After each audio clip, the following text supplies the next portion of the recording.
میری بات پر وہ ہنسنے لگی، کہنے لگی چلو 200 دے دوں گی۔ چلو 400 لے لینا۔ میں نے کہا ٹھیک ہے، آ رہا ہوں۔ کہنے لگی سو سویٹ آف یو۔ یہ کہہ کر اس نے فون بند کر دیا۔ اس کے ایسے جملے اکثر میرے چہرے پر مسکراہٹ بکھیر دیتے تھے، لیکن میں نہیں جانتا تھا کہ اس کے گھر جاؤں گا تو آج مجھ پر ایک بم دھماکہ ہونے والا ہے۔ میں نے کہا کاشف میاں ہٹاؤ یہ رضائی اور جا کر اپنی جان کو پیزا دے کر آؤ۔ وہ لڑکی کافی خوبصورت تھی، دبلی پتلی سی، اسمارٹ سی، بال بھی لمبے تھے، کیونکہ اکثر بال کھول کر ہی وہ دروازے پر کھڑی میرا انتظار کر رہی ہوتی تھی، میرے لیے تیار بھی ہوتی تھی۔ مجھے لگ رہا تھا جیسے وہ مجھے پسند کرنے لگی ہے، لیکن تھی میری حیثیت سے بہت زیادہ۔ پھر میں نے سوچا کہ محبت کہاں تخت و تاج دیکھتی ہے، اتنی بھی امیر نہیں ہے، ہاں یہ ہے کہ مجھ سے بہتر ہے۔ میں تو ایک چھوٹے سے علاقے کا رہنے والا ایک غریب سا انسان تھا، اپنے ماں باپ کا واحد سہارا تھا۔ میرے والد کی محلے میں نائی کی چھوٹی سی دکان تھی، لیکن مجھے اس کام سے شروع سے چڑ تھی۔ ابو تو کہتے تھے کہ میرے ساتھ دکان پر حجامت کیا کرو، لیکن میں نے صاف منع کر دیا کہ مجھے یہ کام نہیں کرنا۔ 3 بہنیں تھیں گھر میں، صرف 2 ہی کمرے تھے۔ ایک کمرے میں امی اور ابو سوتے تھے، دوسرے میں میری بہنیں۔ اس لیے مجھے بس ایک صحن ہی ملا ہوا تھا جہاں پر امی چرپائی بچھا دیتی تھی اور میں اپنی سردیاں گرمیاں وہیں گزارتا تھا۔ امی کی کمیٹی کھلی تو امی نے مجھے بائک دلا دی اور پھر میں نے ڈیلیوری بوائے بننا پسند کیا۔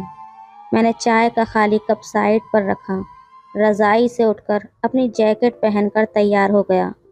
میری جیب میں 1000 کا نوٹ موجود تھا۔ میں نے لارج سائز کا پیزا لیا اور روبینہ کے گھر کے سامنے جا کر اسے کال کر دی۔ وہ کہنے لگی ہاں بس آ رہی ہوں۔ میں باہر کھڑا بار بار گھڑی دیکھ رہا تھا، لیکن 10 منٹ ہو گئے وہ نہیں آئی۔ دوبارہ میں نے کال کی تو فون نہیں اٹھایا۔ سردی کی شدت آج بہت زیادہ تھی۔ میں نے اپنے دونوں ہاتھوں کو رگڑا، منہ سے پھونک مار کر انہیں گرم کرنے کی کوشش کرنے لگا۔ میرے منہ سے بھی دھواں سا نکل رہا تھا، ہونٹ بھی سردی کے مارے کپ کپا رہے تھے۔ میں چاہ رہا تھا وہ جلدی سے آئے اور اپنا پیزا لے اور میں اپنے گھر جاؤں۔ نہ جانے بیچاری کو کتنی بھوک لگی ہوگی۔ وہ نہیں آئی تو میں اپنی بائک سے اترا، پیزا لیا اور ڈور بیل بجا دی۔ کچھ ہی دیر میں جیسے ہی دروازہ کھلا تو سامنے ایک بڑی عمر کا شخص کھڑا ہوا تھا جو مجھے بڑے غصے سے گھور رہا تھا، اور روبینہ ڈری سہمی اس بڈھے کے پیچھے کھڑی تھی۔ وہ کہنے لگا کیا بات ہے، کون ہو تم؟ میں نے ایک نظر روبینہ کی طرف دیکھا، پھر میں نے کہا جی میں ڈیلیوری بوائے ہوں، پیزا منگوایا تھا نا آپ نے؟ وہ کہنے لگا کس نے منگوایا تھا پیزا؟ روبینہ پیچھے کھڑی نہ میں سر ہلانے لگی کہ میں یہ نہ بتاؤں کہ پیزا روبینہ نے منگوایا تھا۔ میں نے اس کا مکان نمبر دیکھا اور اگلے گھر کا مکان نمبر بول دیا۔ وہ کہنے لگا یہ ہمارا مکان نمبر نہیں ہے، جاؤ یہاں سے۔ میں نے کہا میں ان سے پوچھ چکا ہوں، لیکن وہ کہہ رہے ہیں کہ آپ نے منگوایا ہے۔ میں نے کہا دیکھو میں بہت غریب لڑکا ہوں، شاید میرے ساتھ کسی نے شرارت کر دی ہے، میں یہ پیزا افورڈ نہیں کر سکتا۔ جس نے بھی یہ پیزا منگوایا ہے اس نے شاید غلط ایڈریس دے دیا ہے، اس لیے اگر آپ رکھ لیں تو میرے پیسے بچ جائیں گے۔ میں نے بڑی معصوم سی شکل بنائی۔ میں چاہتا تھا کہ روبینہ پیزا کھا لے کیونکہ اس نے صبح کا ناشتہ کیا ہوا تھا۔ وہ شخص کچھ دیر تو مجھے دیکھتا رہا، پھر کہنے لگا کتنے کا ہے؟ میں نے کہا 1000 کا۔ اس نے جیب سے 1000 روپے دیے اور پیزا لے کر اندر چلا گیا۔ میں نے سکون کا سانس بھرا۔ اس سے پہلے کہ میں بائک کی جانب پلٹتا مجھے اس گھر سے شور کی آواز آئی۔ وہ شخص روبینہ سے کہنے لگا کہ شکر کرو وہ لڑکا کسی اور کا آرڈر لایا تھا، لیکن اگر مجھے یہ پتہ چلا کہ تم نے منگوایا ہے تو میں یہ بالکل برداشت نہیں کروں گا۔ گھر کی بہو بیٹی دروازے پر غیر مردوں سے چیزیں منگوائے مجھے بالکل پسند نہیں ہے۔ تم میرے گھر کی بہو ہو، میرے گھر کی عزت ہو۔ اگر تم نے ایسی حرکت کی تو میں راشد کو فون کر کے دبئی سے بلوا لوں گا اور تمہارے میکے میں جا کر تمہاری شکایت لگاؤں گا۔ پکڑو یہ پیزا، میں تو یہ نہیں کھاتا۔ یہ سن کر تو میرا دماغ چکرا گیا تھا۔ تو کیا روبینہ شادی شدہ تھی؟ یہ سوچ کر تو میرا دل بجھ سا گیا تھا۔ میں نے روبینہ کے حوالے سے خواب اپنی آنکھوں میں سجا لیے تھے۔